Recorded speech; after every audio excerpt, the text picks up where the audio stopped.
Welcome to Trust the Cones on GamePress. Chaos Bill is still away exploring Texas. It's definitely the wrong week for him to do that because he's missing out on some awesome raids, but that's okay. I'm still going to help you out with Alakazam. So looking here at my screen, we got Lugia and we got 5 Gengar. This is the auto select.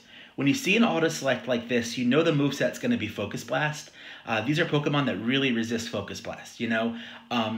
If you see all Tyranitar or something along those lines, it might be Shadow Ball or Future Sight. Auto select is horrible when picking your attackers, but it's actually very useful in cluing you into what the raid's going to be. So when you have Alakazam and then coming soon Mewtwo, if you see a lineup that picks with all the Gengar and Lugia and stuff, and you could be pretty sure that you're going to have Focus Blast, you should have a very different lineup than usual. You know, T-Tar should not be running the way. In this particular lineup, I am going to use T-Tar, even though I know it's Focus Blast. The idea here is to use 6 counters under level 30, or level 30 or under, and kind of show a variety of what we can do. So I decided to lead with T-Tar, and the reason why is because it's going to die pretty quickly to Focus Blast. So I'm going to make sure I can get my damage in quickly with it, get off as many crunches as possible. So here comes the first Focus Blast. I do dodge. See how I over-dodge to make sure I do it? So that's good. The way I kind of figure it is sometimes I'll dodge twice, other times I'm just going to dodge once and go with T-Tar. I think with the level 40 one, I'd be apt to not dodge at all and just take my way through. There goes another over-dodge, over-ambitious dodge to get off more of those crunches. Alakazam is such a neat boss. It has a variety of movesets. It's pretty difficult, so a lot of the serious hardcore raiders love it because it really brings a huge challenge to the game. Here is Gengar. This is a Shadow Claw Gengar at level 30. As you can see, the IVs leave much to be desired, but again, it's a Shadow Claw Gengar, so I'm not going to complain. My strategy there was I was trying to get enough charge to kind of overcharge Alakazam, so it would take longer to shoot off its Focus Blast. I probably should have gone one more attack before using the first Shadow Ball, then I used the second one not too long later. So here comes the Focus Blast, and I timed my Shadow Ball terribly, and I ended up tanking it. That really is a situation where I should be looking to dodge. I need to maximize my Gengar, but that's okay. Here's Mewtwo, and this Mewtwo is Shadow Ball, which it will keep forever now.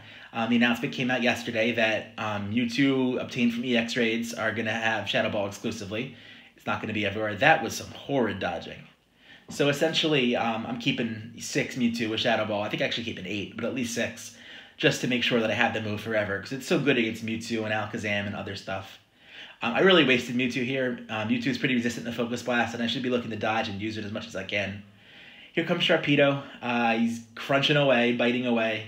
Very, very fast. He's very fragile, so he's going to live through one cycle, and that's going to be it, and that's okay. So there's no reason to look to dodge or anything. It's not going to make a difference. Next up, I have Banette. Banette's kind of like mini Gengar here. It has the ability to bust off Shadow Claw and Shadow Ball over and over again. Again, I'm trying to do a strategy of overcharging, where I build so much energy in Alakazam that it ends up wasting energy before it uses its Focus Blast. Here comes the Focus Blast, and I should have been ready to dodge, and I am, so that works out good. At this point, I don't remember exactly what I do. The clock's starting to be an issue. I'm sorry, not the clock, but living's starting to be an issue. So a dodge wouldn't be the worst thing, but my life is so low, I think I'm just going to fire and hope. And there I go. So, and it gets refunded, which is really annoying. So there's a little bit more damage I have to do. Finally, I want to go with Salamence here. Salamence is not one of the best attackers, but I have limited options at level 30, so there it goes. We're racing the clock here very much. I really think that about 6 seconds we're going to have a problem. In this case, I tanked the Focus Blast on purpose to make sure I get the charge move off. And I am able to get it off. The game does not stop early, and I'm able to defeat Alakazam. So I think there's a few good lessons here.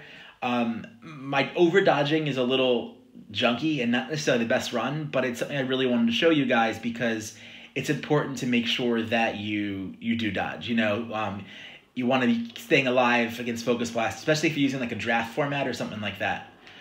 Secondly, I think it's really important to, as you raid, get a feel for when to tank and when to dodge, you know? So having that Salamence tank at the end was the most helpful thing possible because it was able to build my energy and get the charge move off in time to win. Alright guys, thanks for watching. Good luck in your own Alakazam, and always trust the cones.